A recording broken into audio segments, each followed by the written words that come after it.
নমস্কার। পরশুরামের আজকের পর্বে রিভিউ নিয়ে বাংলা সিরিয়াল সমাচার তোমাদের সামনে এসে গেছে। তো আজকের পর্বের রিভিউতে যেটা দেখা যাচ্ছে যে লহরী চ্যাটার্জি তো বলছে এই প্রজাতির নাম মা, আবার এই প্রজাতির নাম স্ত্রী। তো তটিনী কিন্তু তোমাকে চোখে সর্ষে ফুল দেখিয়ে ছাড়বে, দেখে নিও। তো কর্ণ চ্যাটার্জিকে বলছে, সাবধান কর্ণ চ্যাটার্জি, এরা যদি ঘুরে দাঁড়ায় না তাহলে এক থাবাতেই তুমি শেষ। কর্ণ কিছু বলতেই পারে না, লহরী মুখের উপরে ফোনটা কেটে দেয়। কবির জিজ্ঞাসা করছে কে ফোন করেছিল। মা বলছে যে আর কে ফোন করবে, ফোন করে তো খালি উল্টোপাল্টা কথা বলেই যায়। আবার বলছে বিশেষ প্রজাতি নাকি মা, নিজেই কখনো মা হয়ে উঠতে পারেনি, ছেড়ে তো চলে গেছিল সেই কোন ছোটবেলায়, তাই বলছে কখনো আমার কথাও ভাবেইনি, এমন করে বলছে, এই বলে চলে যায়। তো মায়ের কথা শুনে কবিরের চোখে জল আসে। কবির তখন সঙ্গে সঙ্গে ফোন করে সুধারানীকে। সুধারানীকে তখন ইন্টারোগেট করছে তটিনী। কবির ফোন করে বলছে কোথায় আছেন। বলে কেন, আপনারা যেখানে রেখেছেন। বলছে আমাকে এখান থেকে যেতে দিন, আমার তো চাকরিটা চলে যাবে, বলুন আমার তো ওই টাকাতে সংসার চলে, আমার ছেলে মেয়ে আছে, প্লিজ আমাকে এখান থেকে যেতে দিন। তখন বলছে আচ্ছা ঠিক আছে, রাখুন রাখুন। বলে তাহলে ফোন করলেন কেন। বলে যাচাই করার জন্যে। এই বলে ফোনটা কেটে দেয়। তটিনী বলছে কে, কবির। বলে হ্যাঁ। বলছে যে আর মাত্র একটা দিন। কর্ণ চ্যাটার্জি বুঝতেও পারছে না তার কি অবস্থা হতে চলেছে, ভেবেছে মাত দিয়ে দিয়েছে, কিন্তু না, খেলা তো এখনো শেষ হয়নি, 1 মাঘে তো শীত যায় না। সুধাও হাসছে। এদিকে দেখা যাচ্ছে তটিনীর ছেলে মেয়েরা ওদের রাক্ষস দাদুর ঘরে ঢুকেছে। তটিনী বলেছে স্লিপটা খুঁজে বের করতে হবে, এবার ঢুকেছে। কোথায় খুঁজবে কোথায় খুঁজবে, বলছে রাক্ষস দাদুর ঘর এটা, আমার তো খুব ভয় লাগছে। তখন লাট্টু বলছে ভয় করিস না, আমরা ইনভেস্টিগেশনে এসেছি, চল চল খুঁজে বের কর। এই বলে পিকো চলে গেছে একদম আলমারিতে, আলমারি খুলতে পারছে না কিছুতেই। আর লাট্টু কিন্তু সমস্ত বইয়ের ভেতর, তারপর খাট মানে বিছানার তলে সব জায়গায় একদম সার্চ করছে সুন্দর করে। তো পিকো বলছে আলমারিটা তো খুলতে পারছি না। লাট্টু বলছে কি করবি এখন, আমার কাছে যদি রিয়েল গান থাকতো না, একদম গুলি করে একদম ফায়ার করে একদম তালাটা খুলে দিতাম। বলে চুপ কর, সব সময় না এরকম কথা বলতে হয় না। এই রিয়েল গান থাকে পায়ের মতো বড় স্পেশাল ব্রাঞ্চের অফিসারদের কাছে, বুঝতে পেরেছিস। তো ছোট আছিস, ছোটদের মতো থাক। বলে এই শোন, আমি ছোট নই, হ্যাঁ। বলে শোন আমি তোর থেকে অনেক বড়, তুই কি এটা ভুলে গেছিস। বলে আমি তোর থেকে হাইটে বড়। এই নিয়ে তাদের মধ্যে কিন্তু ঝগড়া শুরু হয়ে গেছে। তখন পিকো লাট্টুর মুখটা চেপে বলছে চুপ কর, নাহলে কিন্তু সবাই শুনতে পেয়ে যাবে। তো এবার পিকোর মাথায় বুদ্ধি এসেছে, বলছে রাক্ষস দাদু কিন্তু কোনো ড্রেস একদিনের বেশি পরে না। তো ওদের ওই ওয়াশিং মেশিনের পাশে সমস্ত জামা কাপড়গুলো রাখা থাকে না, চল ওখানে গিয়ে একবার সার্চ করি। তো লাট্টু বলছে দেখছি তোর বুদ্ধিটা না দিনের পর দিন বাড়ছে, বুঝলি, ইন্টেলিজেন্ট হয়ে যাচ্ছিস তুই। তো এরপরে ওরা সেখানে সার্চ করতে চলে যায়। তো তটিনী কিন্তু ওদের খুব চিন্তা করছে, এখনো ফোন কেন এলো না, ফোন কেন এলো না। ওদিকে সুধা জিজ্ঞাসা করছে ম্যাডাম আর কতদিন এখানে থাকতে হবে। তখন তটিনী বেশ কড়া ভাষায় বলছে যতদিন না এই কেসটার সলভ হচ্ছে ততদিন পর্যন্ত থাকতে হবে।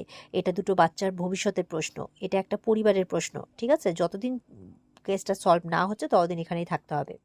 এবার বাচ্চারা চলে গেছে লন্ড্রি মানে ইয়েতে আর কি, ওয়াশিং মেশিনের ওখানে। তো সেখানে সব প্যান্ট জামা সবার ছেলে মেয়েদের সবার রাখা আছে। তো এবার বলছি এখানে তো অনেক জামা কাপড় রে, লাট্টু বলছে। বলে হ্যাঁ, এই দেখ, পিকোর মনে পড়েছে, পিকোর মনে পড়েছে যে দাঁড়া দাঁড়া, আমার মনে আছে এইটাই পড়েছিল। তো প্যান্টটা পেয়েছে আর কোটটাও পেয়েছে। তো বলছে তুই এক কাজ কর, শোন, তুই প্যান্টের পকেটটা খোঁজ, আমি কোটটা খুঁজছি। এই বলে লাট্টু প্যান্টের পকেটে খুঁজছে আর ইয়ে খুঁজছে হচ্ছে কোটের পকেটে। তো লাট্টু কিন্তু কিছু কাগজপত্র পেয়েছে, আবার তার সঙ্গে টাকাও আছে। বলে দেখ কাগজপত্র সঙ্গে টাকাও আছে, আসলে ওরা অনেক রিচ তো, তাই জন্য ওদের পকেটে টাকাও পাওয়া যায়।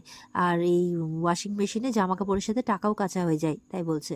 আর আমরা পুয়োর তো, তাই আমাদের পাই আমাদের সবার জামা কাপড় কাছে, মাম্মিরও।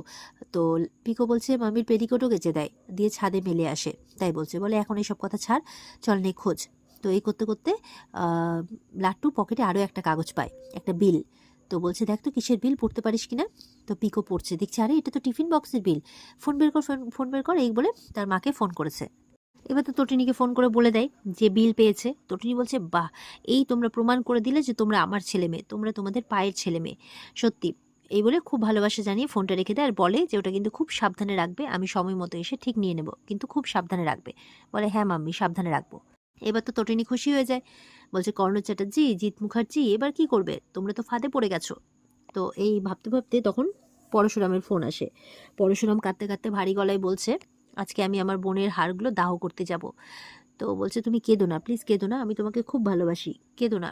বলছে আমি ওদেরকে ছাড়বো না, আমি ওদেরকে দেখিয়ে দেবো যে পরশুরাম ঘুরে দাঁড়ালে কি করতে পারে, ওদেরকে দেখিয়ে দেবো আমি, আই উইল শুট ইউ, তাই বলছে আর কি। তো এই বলে ফোনটা রেখে দেয়। তটিনীর চোখেও জল। এদিকে তটিনীদের বাড়িতে তটিনীর নাকি জেল কাস্টাডি হবে, মানে কোর্টে নিয়ে যাওয়া হবে, সেটা নিয়ে খুব আনন্দে আছে। তো জিৎ মুখার্জিরা ভাবছে যে, মানে বলছে, কর্ণ বলছে ওও আছে ওদের বাড়িতে, কবিরকে নিয়ে গেছিল না, এখন ওরই এই অবস্থা, এই নিয়ে খুব আনন্দ করছে ওরা। আর ওদিকে আয়ুষী নিজের অর্নামেন্ট চুজ করতে পারছে না বলে ও নন্দিনীকে ডেকে নিয়ে যাচ্ছে। তো তখন আসে নন্দিনীর মা, বলছে যে বাহ, এখানে হই হুল্লোড় চলছে, ওদিকে আমার মেয়েটার ওই অবস্থা, ওদের পরিবারটার ওই অবস্থা, আর এদিকে হই হুল্লোড় চলছে, ভালোই তো, তোমাদের লজ্জা করে না? জিতকে বলছে, বলে না লজ্জা করে না তো। তটিনীর মা বলছে একদিন নিজেরাই তো খোসামত করে এই বাড়িতে নিয়ে এসেছিল ওদেরকে, বলে ভুল করেছিলাম, সত্যি ভুল করেছিলাম, ভুলটা শুধরে নেব। কর্ণ বলছে ভুলে যাবেন না, আমি কিন্তু একটা ওয়ার্ল্ডের সাথে জড়িত। তো তটিনীর মা বলছে হ্যাঁ জানি তো, ওটাকে আন্ডারওয়ার্ল্ড বলে। তো বলছে তাহলে আপনার জামাইকে সাবধান করে দেবেন, না হলে কিন্তু শ্যুট করে উড়িয়ে দেবো। বলে ও একাই 100, তাই জন্য আমি প্রাউড ফিল করি আমার জামাইকে নিয়ে, ওর সাথে আপনারা কেউ পারবেন না, এইটুকু আমি ভালো করেই বুঝে গেছি, কারণ ও হচ্ছে পরশুরাম, তাই বলছে। আর তটিনীর মায়ের কথাই স্বাভাবিক করে রেগে যাচ্ছে। এদিকে তটিনীর মা চলে গেলে তখন কর্ণ চ্যাটার্জি বলছে শুনুন একটা খবর আছে, জিৎ মুখার্জিকে বলছে পরশুরাম ওদিকে দাহ করতে যাচ্ছে। বলে দাহ কি? বলে ও কিসব পুরোনো হাড্ডি কঙ্কাল পেয়েছে, ওগুলোকে দাহ করতে যাচ্ছে, অস্থি বিসর্জন করবে নাকি। ও কিন্তু মাথায় আগুন নিয়ে ফিরছে, আমাদের কিন্তু খুব সাবধানে থাকতে হবে, তাই বলছে। আর ওদিকে দেখা যাচ্ছে পরশুরাম মানে তার বোনের হাড়গুলোকে দাহ করছে। চোখ ভরা জল আর বুক ভরা কষ্ট নিয়ে সে তার বোনের মানে দাহ কার্য সম্পন্ন করছে। তো এবার পরশুরাম তো নিজেকে সামলাতে পারছে না, খুব কাঁদছে। তো বলরাম বলছে সামলা নিজেকে পরশুরাম, সামলা। বলছে আমি এখানেই এখানেই ওই বিজন লালকে তুলে আনবো, ওকে খুব মারবো আর এনকাউন্টার করবো, যদি এনকাউন্টার না করেছি আমার নাম পরশুরাম না, দিয়ে ওকে আমি এখানে এই চিতাতে পুরাবো, পুড়িয়ে আমি মানে ওকে শেষ করব, তাই বলছে। তারপর পুরোহিত মশাই অস্থি এনে দিলে বলছে এই অস্থি আমি এখন বিসর্জন করব না তো, ওই বিজনকে মেরে ওর অস্থি আগে করব, নিব, তারপর ওর অস্থির সাথে বোনের অস্থি একসাথে বিসর্জন করব, তাই বলছে। তো এবার বলরাম কাছে গেছে, নন্দার কাছে, নন্দাকে বলছে কালকে আপনাকে শিবানী সাজতে হবে, আর কিছু ভুয়ো মানে ডুপ্লিকেট আর কি, পাসপোর্ট, আধার কার্ড, ভোটার কার্ড, মানে আইডেন্টিটি প্রুফ, ম্যারেজ সার্টিফিকেট, কিছু ভুয়ো জিনিস তার জন্য মানে বানিয়ে নিয়ে এসছে। আর ওদিকে বলেছে একটা ম্যারেজ সার্টিফিকেট যেটা বানিয়ে এনেছে, তো সেটাতে স্বয়ং সই করেছে মালতী সেন। তো মালতী সেনও সেখানে উপস্থিত, সে অ্যাডভোকেট মহিলা। তো বলছে একদিন যে পাপ করেছিলাম এবার তার পুণ্য করব, তাই বলছে।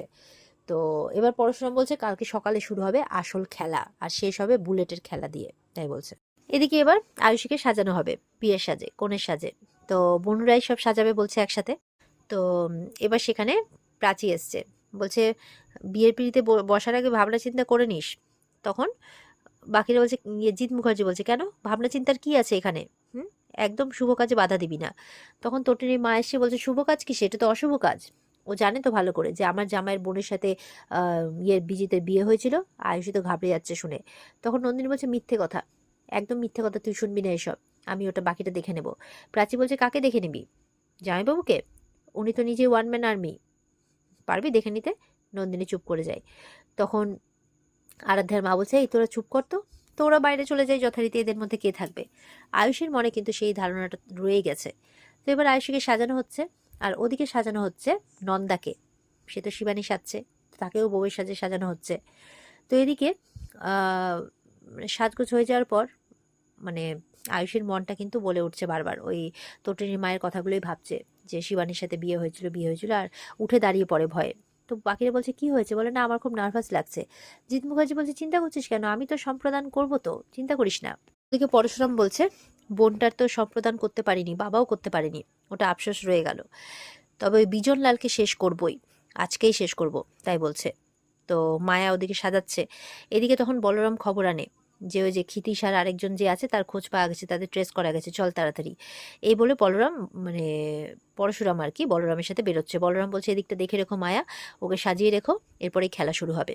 আর এই বলে পরশুরামকে নিয়ে বেরিয়ে যায়। আর এখানেই কিন্তু আজকের পর্ব শেষ হয়ে যায়। তো এই ছিল আজকের পর্বের রিভিউ। ভালো লেগে থাকলে পর্বকে লাইক কমেন্ট করে জানাতে ভুলবে না, আর আমাদের সাথে জুড়তে চ্যানেলকে সাবস্ক্রাইব করতে ভুলবে না। দেখা হচ্ছে তোমাদের সাথে আগামীকালকে। সবাই খুব ভালো থাকবে। আজকের মতো পর্বের রিভিউ এই পর্যন্তই। টাটা।